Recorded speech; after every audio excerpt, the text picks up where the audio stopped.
Então, o importante é você investir naquilo que gera resultado.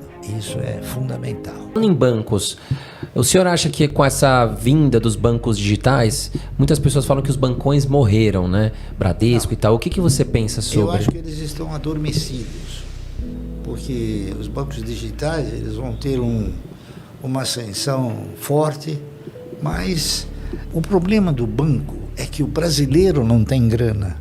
Essa que é a verdade. O banco precisa ter o quê? O banco precisa ter o cidadão que deposita o dinheiro lá. Então os bancos digitais, eles estão oferecendo tantos benefícios, né? E o cara não precisa ter dinheiro. Então eles estão crescendo à luz de novas parcerias, mas de parcerias de pessoas que não têm recursos, né? Em 1971, quando eu resolvi criar uma carteira de renda mensal, eu pensei da seguinte forma: se eu quero ter uma carteira de renda mensal, eu tenho que ter uma remuneração mensal, não é isso?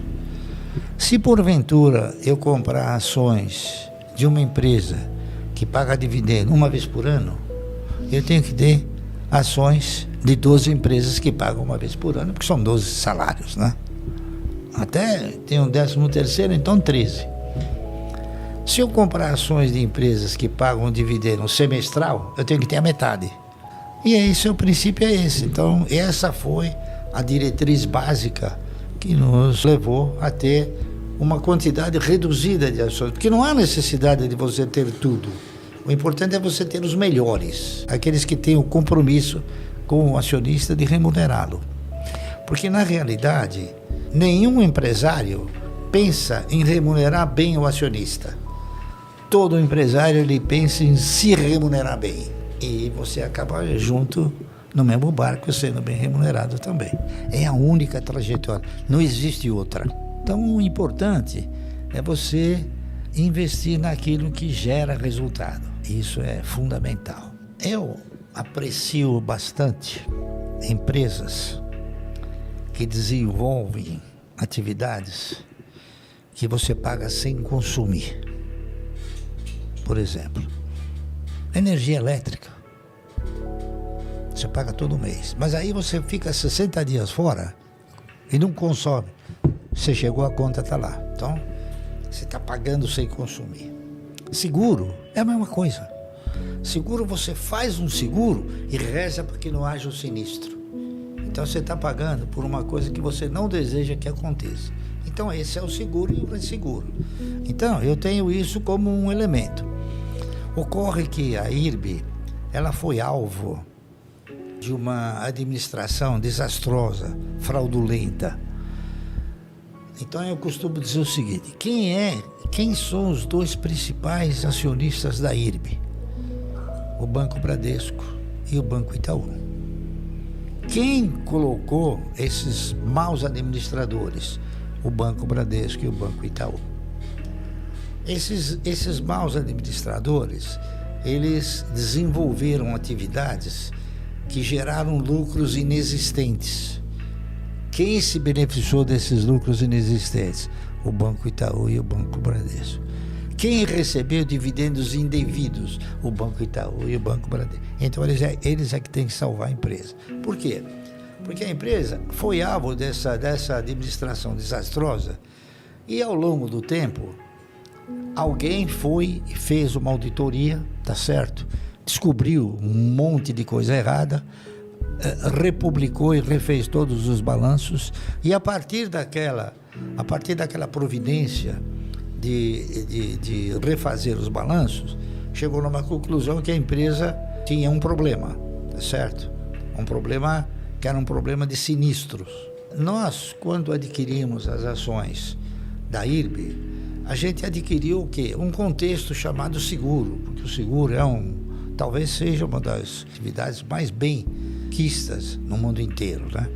O Warren Buffett, por exemplo, ele é fanático por empresas de seguro. Por quê? Exatamente por causa desse detalhe, que é um bem que você paga sem consumir, entendeu? E a gente foi comprando na esperança e na expectativa que toda essa adversidade que ocorreu no balanço da IRB pudesse ser traduzida em novos fatores. E ela tem sido traduzida em novos fatores. Só que a IRB tinha mais de 220 milhões de ações alugadas. Então, o preço dela é um preço irreal. Se o cidadão que tem esses 200 e poucos milhões de ações alugadas tiver que devolver, vai a 20 pau o papel, vai a 10 reais. Então, o preço ele é irreal por causa de um mecanismo irreal também. Tem um setor que tem um ditado que de tudo que sobe cai, né? O setor de aviação, por exemplo, né? Não digo que todo vai cair, mas o setor de aviação ele sempre foi muito afetado pela ingerência do governo, né? É a ANAC, é o preço da passagem, é o preço do combustível, um monte de coisas, né? A última carga negativa que a gente observou sobre as ações do setor de aviação foi a pandemia, não é isso? Que eliminou a possibilidade de muita gente fazer viagens, etc. Então é um setor que eu não aprecio muito, tá entendendo? Eu não aprecio muito, não aprecio nada, tá entendendo?